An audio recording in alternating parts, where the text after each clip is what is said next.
Let's talk about creating a habitat plan for small acre parcels to hold mature bucks and to keep mature bucks moving through that property. Most people don't have 1,000-acre parcels that can encompass a whole deer herd. So on these small parcels, I like to implement a linear line of improvements to keep those deer moving through the property and spending as much time there as possible during daylight hours. On this specific property I'm working on, it's a 10-acre parcel. It's a typical 330 by 1320 parcel. It has bedding on the north, hardwoods on the south, a road on the east, and a subdivision on the west. It's in an area of mixed ag. It's got ag fields mixed with hardwoods. My goal is to create linear movement from the bedding area to keep the deer on the property as long as possible by using complementing features that relate in a linear fashion. You have to make sure that your improvements are mapped out and make sense. Like I've said before, scattered improvements throughout our property are going to lead to scattered deer sightings in hunting season. This is a small parcel, but you still want to make as many attractive improvements as possible. Now, you want to make sure that those improvements are spread out enough so that you're not wasting attraction. What I mean by this is don't place a mock scrape inside of a food plot. That food plot is already an attraction. The deer are already going to come there. Use that mock scrape as a separate attraction in a separate location to create a new tree stand location. On this property, I don't want a destination plot. I want to create two food plots that feel like a travel corridor that bucks will want to cruise. If the food plots are too big and open, the deer may wait until dark to travel those areas when they feel more secure. In this location, outside of the bedding area, the deer movement in and out was unpredictable and could occur anywhere up and down this line here. I'm going to create some side cover to encourage those deer to use specific entry points which will lead to the corridor of the linear movements. Now on the west side of this property, they have the occasional problem with trespassers.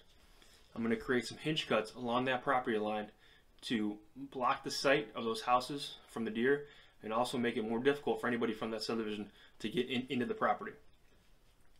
Now, coming out of this bedding area, the deer have two distinct trails, one of which we're going to create a water hole.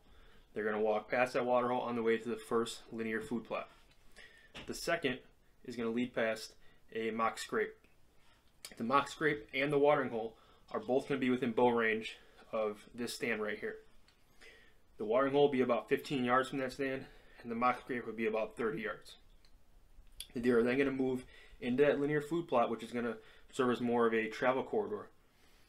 On the northeast side of this, I'm going to plant Egyptian wheat to block them from this livestock area over here. The deer naturally use this ridge on the south side of the property to move from the front and back. So I'm going to encourage that with this trail that runs east down that ridge and then bring it back up to the next improvement, which will be another mock scrape at a new tree stand. The deer will then work past that mock scrape into the second linear food plot in the front of the property, which is on the east side. I'm going to use Egyptian wheat screening to block the house from that food plot. I'll also put some on the south side because it's pretty open to that ridge. I'm going to have an additional improvement, which will be a mock scrape after the deer move through that food plot, which will be in range of this tree stand location, which will have a 20-yard shot at the food plot and about a 10-yard shot at that mock scrape. I'm going to put some additional Egyptian wheat on the east end of this property, right at the roadway.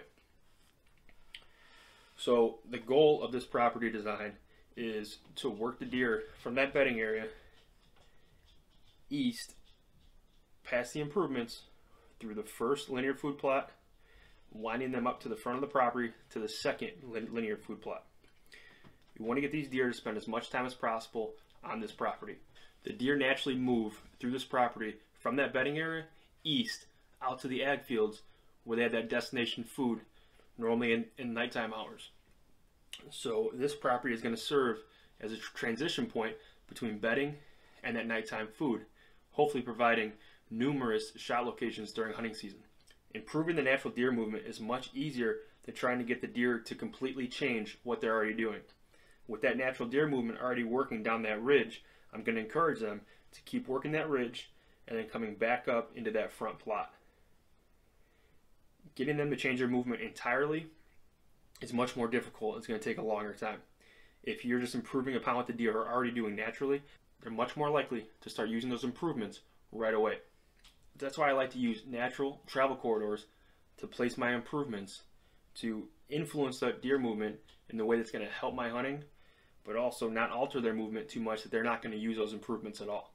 If you add improvements in areas the deer aren't already using, it's going to take them time to find those improvements, and it's less likely they're going to use those improvements right away. I hope this linear property design is going to help you increase your mature buck sightings this hunting season. Thanks for making it to the end of the video, guys. As always, make sure to contact us for the habitat solutions on your whitetail property. Also, make sure you subscribe, like, and comment on this video.